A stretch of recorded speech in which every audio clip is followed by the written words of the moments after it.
to start with. It wasn't never about me. Look. I always tell people, beware of the beautiful distractions, right? Because arguing about anonymous sources just inadvertently proved my point. You see, this conversation pops up. And it's a red herring. Because when you take a look at how all of this started, I've always told you, beware of what people are going to try to do when moving the goalposts don't work. Instead of moving the goalposts, you know what they do? They just make a bunch of noise over in the left field over somewhere and say, come look over here. Come look over here. This is the real argument.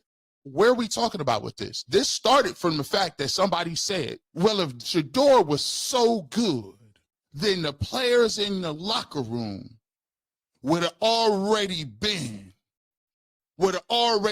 jumping up and down. And the player, I done heard the national approach to this. If Shedeur was so good, then the players who really want to win, the locker room knows who the best guys are. The locker room would know. So why is it that no one's speaking up? And then I go to tell you, there's multiple people speaking up, and they've been speaking up about this situation.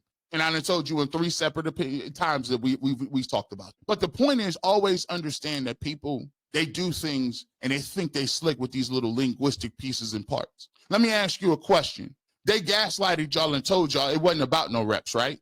They said it was a quarterback competition. Then we found out when I went to camp, and a lot of people did, said it wasn't no competition. He wasn't giving no reps, and he was not even getting no first-team opportunities. He was throwing to people that wasn't even on the team. At every opportunity, Kevin Stefanski has limited his ability to even show what he can do. Let me go down the timeline. Even when he played in the Panthers game, he was not given first-team reps. He was thrown in with no reps, and he balled out. Magically, that game didn't count to anybody. The Rams game came back about, and he got sacked 5 times. I done seen Dillon Gabriel in real games with first-team lines get sacked 6 times, multiple times. Once against the Pittsburgh Steelers, and once last week against the Jets. And the Jets are one of the worst teams in the league, so don't tell me about great defenses. So, but those 6 don't count.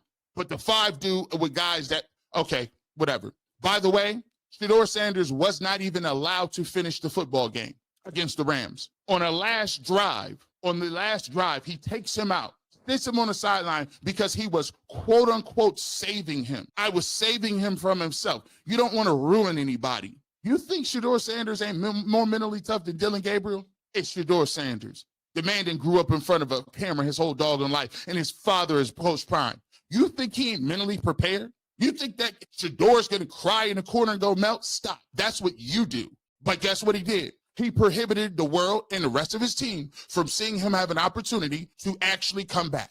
And let's just be clear about this. You think that, I don't know if y'all think Kevin Stefanski is some deity. You don't think people can have a bias? Well, what is it then, G? Well, what is it? I mean, listen, let's stop playing like, why y'all playing this naive game? You playing naive about Dillon Gabriel and whether he can win or not, but you also playing a naive game like people don't got vendettas against people, like people don't got picks, like people don't be having biases, like people don't be like, I don't like this person. You think he's omnipotent? You think they're like, oh, he can't have an issue with somebody? Stop.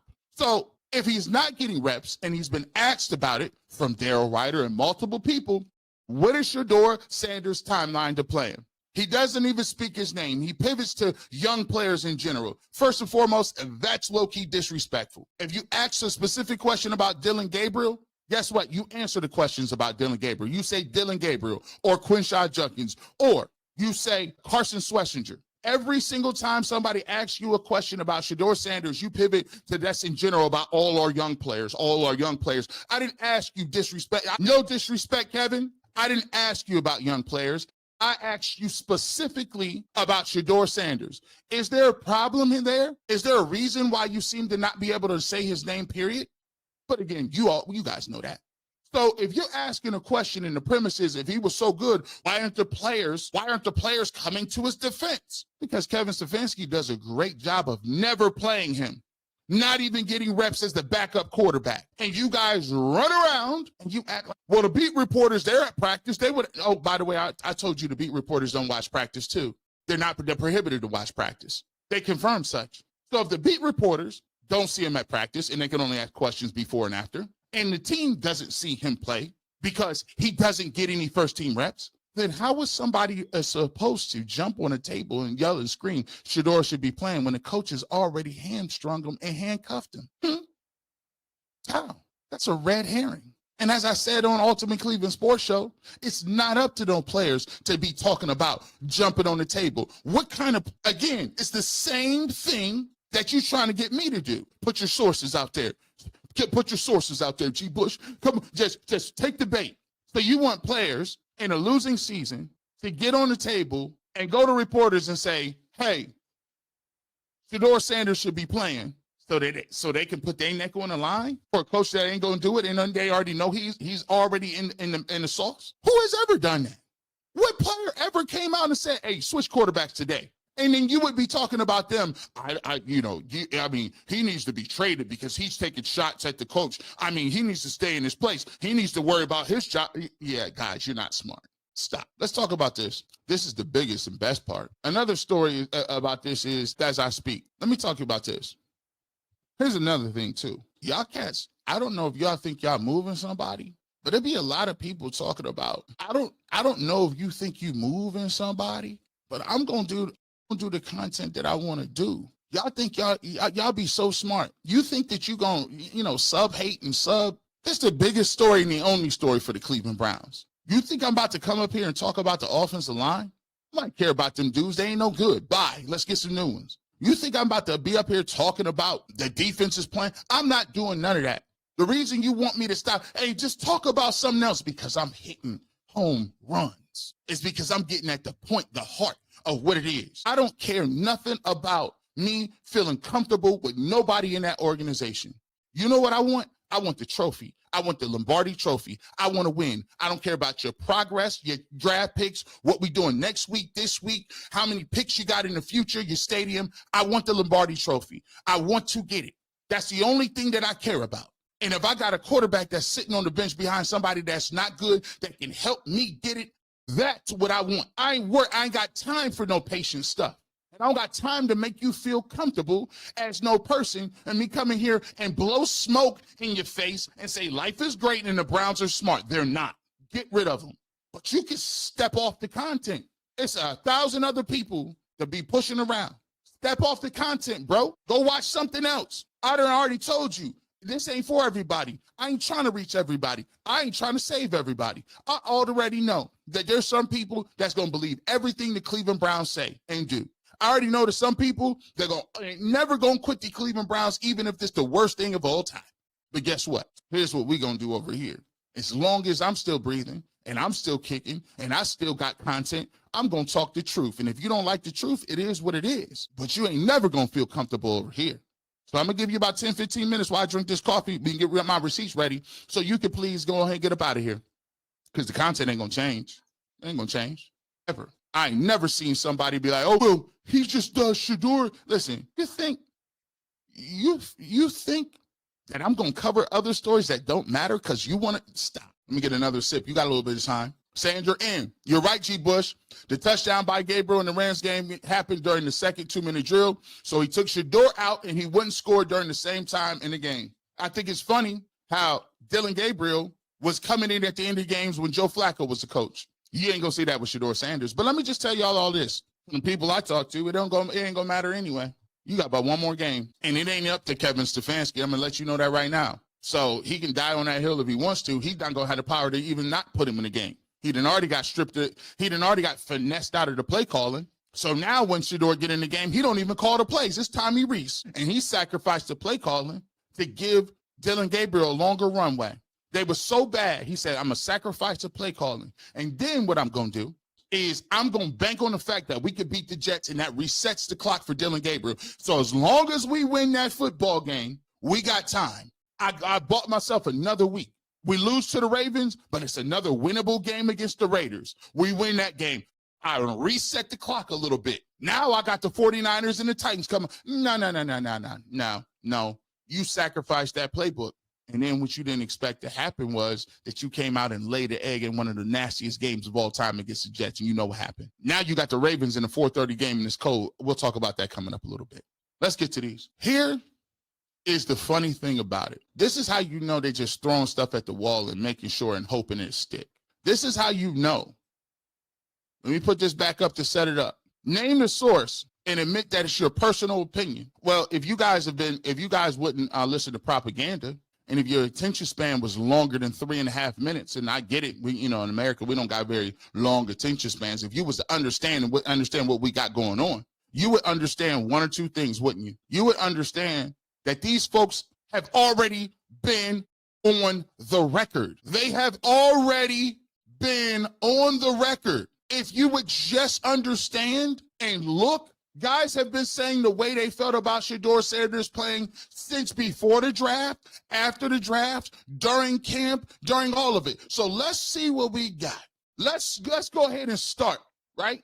Let's start national and work our way to the team. Maybe you guys will then get an opportunity to understand what we're talking about. Let's go ahead and start. Let's start with Mel Kiper, because you guys like to run around and say, that it's only the Shedeurians who thought he had a first-round grade. Mel Kiper is most called the godfather of the NFL draft, right? Huh? He ain't. Again, it's all, you guys, the internet is alive and well. Let's see what Mel Kiper has to say about Shedeur Sanders and see if you can comprehend that some people are saying this on the record. Here you go. These two, Shedeur Sanders and Cam Ward, will be, from an experience standpoint, field ready as they can be for the National Football League. The schedule for Miami has been as easy can be. For Cam will do a lot of improv. In the NFL, you don't get 10 seconds to run around and do what you got to do. I mean, you got to be instantaneous. You got to see it, hit it, get it out. What he gets away with at Miami, you're not getting away with in the NFL. Shedeur has had to deal with a cluttered pocket, and a pocket that crumbles around him, and he takes hit after hit after hit. I love the fact that despite all the sacks, despite all the problems he's had to deal with in the pocket from an offensive line, if they aren't allowing pressures and sacks, they're holding penalties. I mean, it's ridiculous.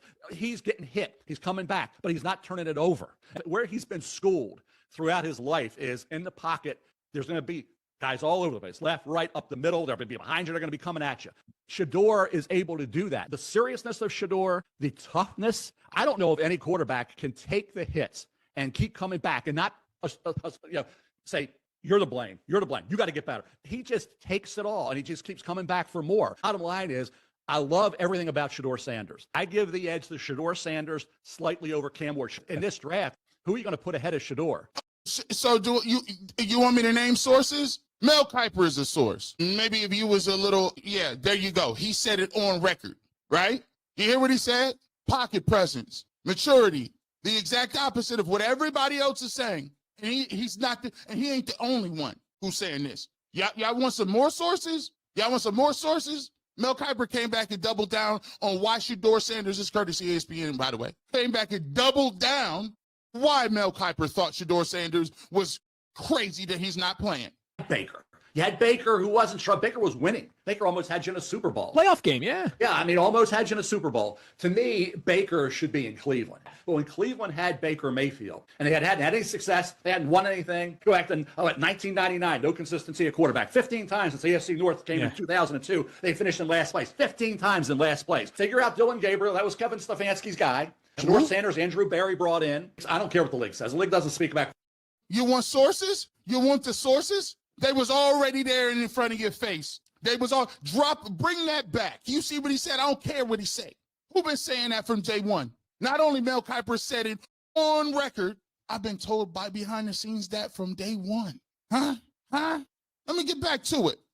Baker should be in Cleveland. But when Cleveland had Baker Mayfield, and they hadn't had any success, they hadn't won anything, go back to 1999, no consistency at quarterback. 15 times since AFC North came in 2002, they finished in last place. 15 times in last place. Figure out Dylan Gabriel. That was Kevin Stefanski's guy. Shedeur Sanders, Andrew Berry brought in. I don't care what the league says. The league doesn't speak about quarterbacks. They don't know any more than what you and I do field about quarterbacks, really. To me, let's see how it plays out the rest of the year. I hope Shedeur has a chance. And even if he gets in there, he might struggle. Does that mean he stinks? Does that mean he was overrated? No. Didn't 9 executives have him going the number one quarterback back this same time last year? 9. It wasn't the Wizard of Oz or Fairy Tale Guy. Look at the other two on the left-hand side. You got your marching orders. I be talking like this, and you always can tell whose faces is getting the marching order. Look at that on the left-hand side. Mel Kiper right now, look at the demonstrative nature. I'm into human nature. I'm into body language. Mel Kiper is bombastic He's projecting. He's in his truth. And the other two, come on, Mel, you know he ain't supposed to be talking about. That ain't what the marching order ain't 9. What? What? Something like that. Yeah. What happened? Nothing happened on the field. All of a sudden, no, we're washing our hands of Shedeur Sanders. No, we don't want it. To me, the organizations ruin players. They ruin quarterbacks. You want sources? Sources you shall have. Sources say you. G. Bush has sources. Per se. McShay say. Browns ruin quarterback time and time again. Little do you know. No, do you little. G. Bush, give us your sources. G. Bush, tell us who your source. Listen, if you was so lazy, you could have peeped the sources. Let's start. We working our way down. See, I didn't layer the receipts. I layer them up. That's a national perspective. Boom. High level. Let's get to the player national vibe. Player national vibe, right? Y'all was aware of this, right? Y'all was aware of this. Let me pull this to the side. The Dogs podcast, the Dogs Cleveland Browns podcast. Shout out to them. Make sure you go check that out. Doing their thing over there. I like them young fellas. And Ocho Cinco shared what he's heard from the Browns players. Oh wow. Well, if you don't want to listen to little old me, if you don't want to listen to little old G. Bush, who's just a MAC defensive lineman who don't do nothing, didn't play in the league, ain't been in the game that long, even though my resume is tight. Take it from a guy like Chad Ochocinco, right? Ochocinco shared what he's heard from Browns players about Shedeur Sanders, including the opinion of a team captain. I talked to Denzel Ward. I don't know how you idiots. You're not even smart. If you're not going to be smart, at least don't be lazy. And let me just start by saying this. I ain't talking to nobody specific. Get out your feelings. I'm not giving nobody no more clout. I ain't talking about nobody specific.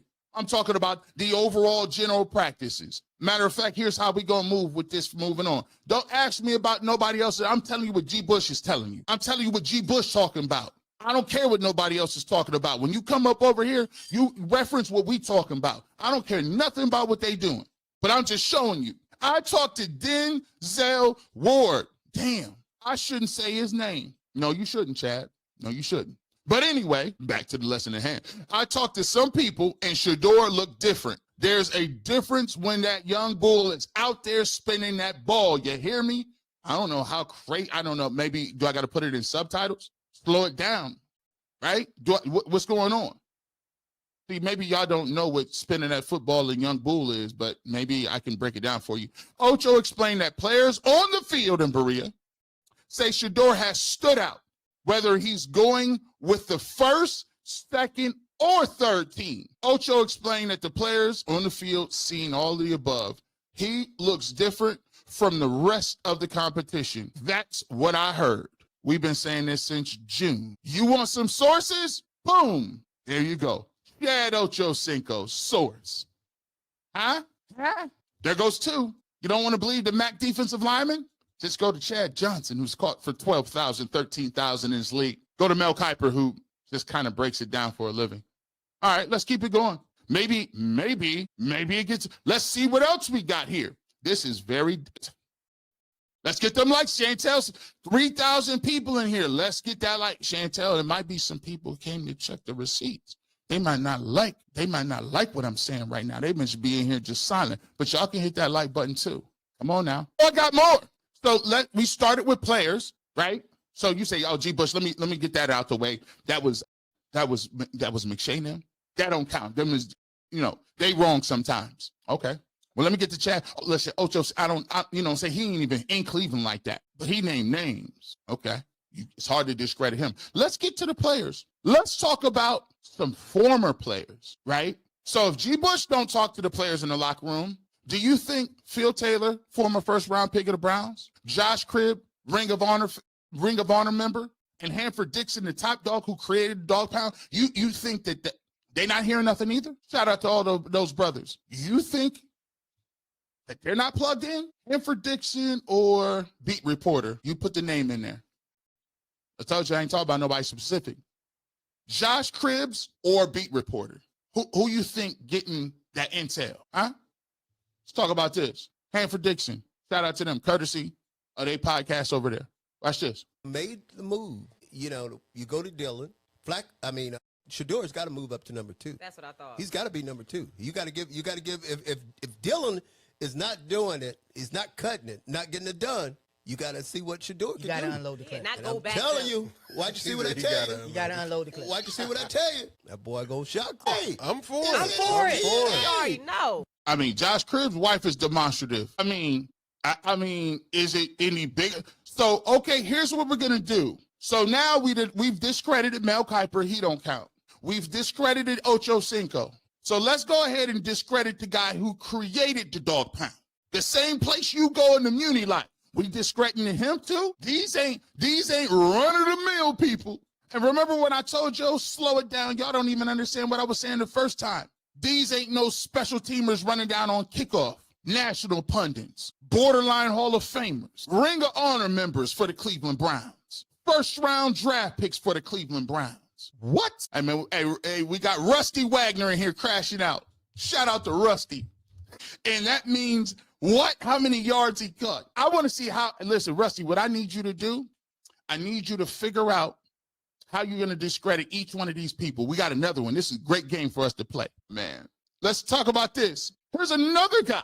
You want sources? Maybe we'll keep giving him the chance. I don't think he's the answer. I honestly, my particular opinion, because I don't want to seem like I'm just forcing Dylan out of there. Like, I want to give him a valid shot. I think Shedeur Sanders is going to be a very good quarterback. And I would like to give him a chance, but I'm like, if we go throw him in there, hopefully he's going to throw some more of these deep passes, like just to speed out. He's not going to throw errant passes all the time, like some of what Dylan's doing. Like, I'm like, Dylan, come on, you're not throwing interceptions, but God damn it, hit me with a good out route. You know what I'm saying? And just hit him in the chest, so then we can keep walking forward. Like, he's throwing a couple of them, but like it just doesn't look as fluid to me. And I think Shedeur is way better at being able to throw some of those passes.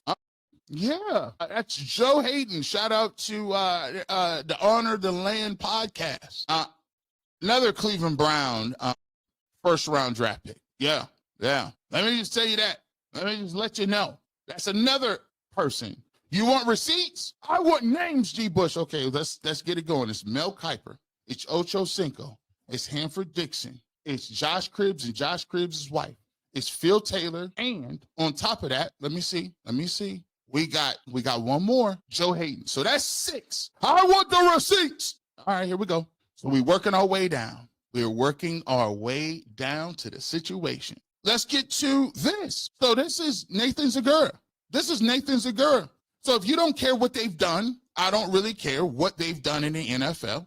Let me go ahead and say this. Like, okay, so yeah, let's get to the guy who is on the Browns payroll. He is the broadcaster of the Cleveland Browns radio network. He does Cleveland Browns Daily. He is plugged in the organization as possibly given. This is what he had to say about Shedeur Sanders on the record.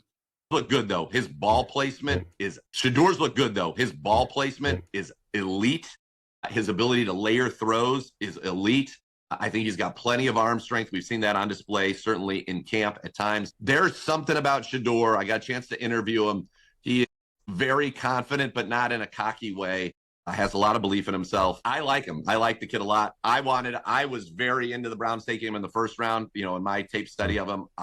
To me, if you can be that accurate, he was so tough. He got beaten up in college. I mean, absolutely annihilated behind that line. Did he develop some bad habits? Sure. But when plays were clean, his ball placement is, I think, elite. And if you can be accurate with the football, deliver, and know where it's supposed to go, you can be very successful in this league for a long time, especially in this style of an offense. So, yeah, one by one. Yeah, this is somebody in the organization that's plugged in at the highest levels. Nathan Zegura said he would take him in the first round. He talks about his elite ball handling, ball accuracy. I'm confused. You want a source? Nathan Zegura. There you have it. He said it. You guys just don't get it, do you? Y'all don't understand. Y'all don't listen. Y'all be playing checkers way too much. So now I need in the chat. I need somebody to debunk what he's saying. I need somebody to discredit him. Maybe he's on the pay. Well, he is on the. He actually works for the Cleveland Browns at the highest level. Rusty, you're reverting to jokes. You need to rebuttal this, man. Come on now. This is what he said. Listen, this is what he said before the company lines was issued. People been talking. I just want to remind y'all that people, when you're talking about people that nobody sees any quality characteristics, there's no skill set. He wasn't this, he wasn't that, he wasn't this. I'm just continue to show you. So now we almost here. Dang, you still got more people to show? How many people been on the record, G. Bush? Oh, it's a lot of you. Go look for it. Let's talk about this. Oh, this is before the season. Shout out to Greg Newsom. What'd he say? This was on the record. What'd you say about Shedeur? Amazing. What'd you say about Shedeur? Let's go ahead and do this. So let's continue to add and see what we got, right? Like, you can troll away all you want, but this is the part that people been getting, and we passed the trolling. So when you ask who the sources is, throw Greg Newsom's name in there because he was on record saying it. Okay, we got another one. Dang, G. Bush, you still keep hitting, you still keep bringing them to the table? Let's talk about somebody who catches the football. So now we done got all over. You may say, well, Greg Newsom doesn't play no more. Greg Newsom doesn't play anymore. Hey, by the way, Rusty, we done giving you life. This not your show. You calm down, put your Hey, yeah, he doing too much. Yeah, put him on mute. Let him chill out a little bit. This ain't the Rusty Harden show. Shout out to you, Rusty. I do appreciate you, though. Let's get people. Really? Yeah, so this is Jerry Jeudy. That's Jerry Jeudy, right? Okay, let's get to this. Add him to the list of people that we've have as sources. Do I want the sources? I just wanted to put it up there. It's funny. He's optimistic, lighthearted, but he works hard. He takes it seriously, his craft, and he's watching what the others are doing and doing it his own way in which only he can. So, looking forward to see him during these preseason games and how he manages the offense. But I think he looks good, but all the guys look good right now. So he does take his job seriously in his craft, huh? He does, right? You want sources? Exhibit A. Nah, man, you got to be pinpoint serious about some of this stuff. I joke and laugh about a lot of different stuff, but that's the point they do. They want to make it a fun. They want to troll. They want to revert to trolling. Nah, there's a point behind this. Y'all need to stand and account for the games that y'all be trying to play. And when I'm showing these receipts, you're going to have to stand. You're going to have to stand here and chill on it. So here's how we going to move with this. Y'all wanted them? Here you go. Rebuttal this. You want sources? Sanders, as a veteran, what's impressed you the most on how he's approached the game? The time he takes, showing up early. His office is easily seen when you walk in the building, and almost every morning you see him in there, talking through plays, talking through schemes with coach, and making sure that he's ready for his moment when he gets called up. And I appreciate that level of maturity and attention to detail. Let me play it again. So I don't want people to get it confused and understand that I was just glossing over stuff. No, you want receipts? You want to know what people feel about it? Stop playing these little games with these folks and actually listen to what the players been telling you from day one. They've been telling you this from day one. Again, who said it? Shedeur Sanders, as a veteran, what's impressed you the most on how he's approached the game? The time he takes, showing up early. Coach's office is easily seen when you walk in the building. Almost every morning you see him in there, talking through plays, talking through schemes with coach, and making sure that he's ready for his moment when he gets called up. And I appreciate that level of maturity and attention to detail. This is verifiable. The part is y'all thought y'all was going to distract from what we was talking about. It was never about whether somebody was standing up for Shedeur. If he was great, people would have been speaking out. People have been speaking out from the jump street. But the problem is y'all think y'all can control the narrative so tough that you can say whatever you want and there's no accountability for it. But you just mad because I'm giving that level of accountability. And at this point, we don't care if you're upset, or we don't care if you're uncomfortable, or we don't care if you don't believe it. We don't care what you're talking about. We moving forward. That's what we doing. And you can try to stop and obfuscate and dance and do this and do that. We don't care. Because you ain't got enough momentum. You ain't got enough receipts. You ain't got enough energy. You ain't got enough propaganda to continue to come on and rebuttal all this. Because for everything that I'm saying, it's airtight case closed. What are we talking about here? You thought you was going to get me to come on here and tap dance around? I not only came on here and told you I ain't going to play around with y'all, and you think you slick? I'm going to show you every single time that people say, from the national to the local to the play-by-play to the former Browns to the current Browns to the people in the locker room say that again. C.A. Anderson, you want a source? I'm a source. My source is 2 eyes that I seen. My source is at practice. My source is I know more than you. My source is you ain't lifted no weights. You ain't never played no football. You don't watch no film. You ain't never seen no football games. You ain't even going to football games. You be at the Muni Light. You don't even be at the Muni Light. You be in your house in the basement talking garbage with one jersey. Talk about you paying for everybody's. You ain't paying for nothing. You got one jersey, taping backs on it. You talk about what you know. Guess what? At the end of the day, big dog, we giving you life. We giving you a platform. Y'all cats don't want to take it. Just take the layup. Just take the layup. If you want to know who my sources are, they're the same sources that everybody has been talking about since day one. And what we're not going to do is we're not going to distract from the lesson at hand. You've received your marching orders. I understand you got the marching orders, but this is the last stand. And the Ravens game got crazy potential for it to get ugly for Kevin Stefanski and Dylan Gabriel. Because now people are starting to realize that, you know what? They're aware. They are aware that Stefanski be putting all this stuff out. The most dangerous person in the world is somebody that don't care. When people don't care to continue to argue with you because it's evident, it's a shame that this is happening. This is a shame right in front of your faces. It's a shame. But guess what? It's happening. You've seen what it is with Dylan Gabriel. You see what I said? I said it on UCSS. I'm not going to sit here and stop pretending. My point is, I don't have the patience to continue to wait till everybody comes around to see the light.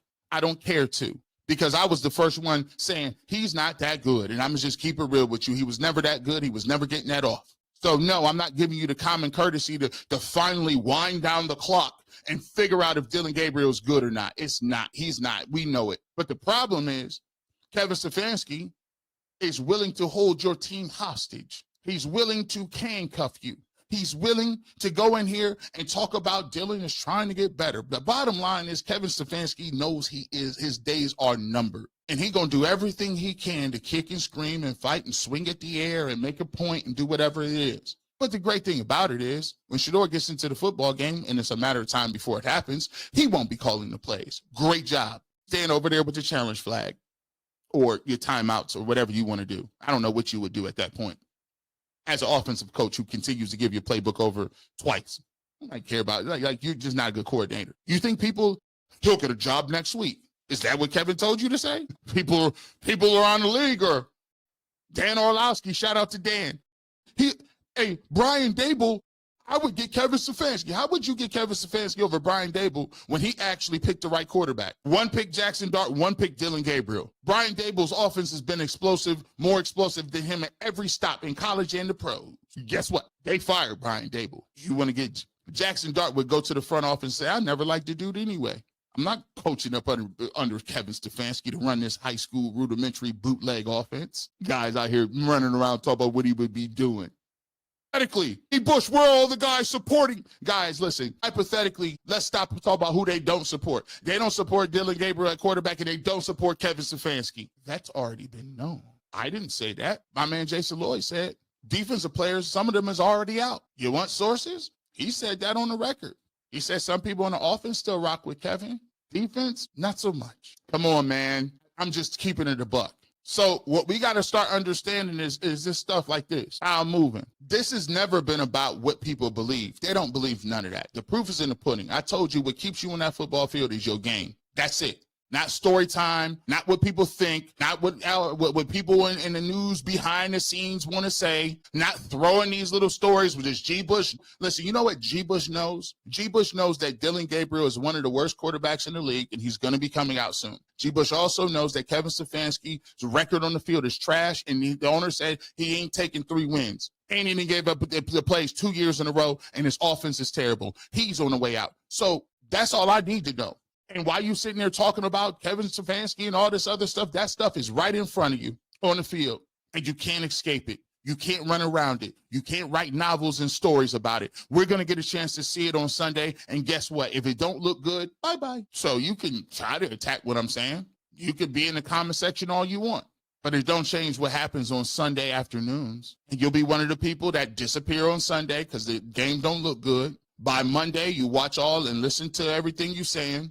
By Tuesday, you hope that the national media or somebody locally comes to save Kevin and tell you why it ain't that bad. And then by Wednesday, you in the chat charged up like Drake and Meek Mill talking about why it ain't that bad and why Kevin needs to be here and where we're going to, who's your coach if you're going to fire somebody, our quarterback's in 26, and you be back spitting the same old nasty narratives because they told you to.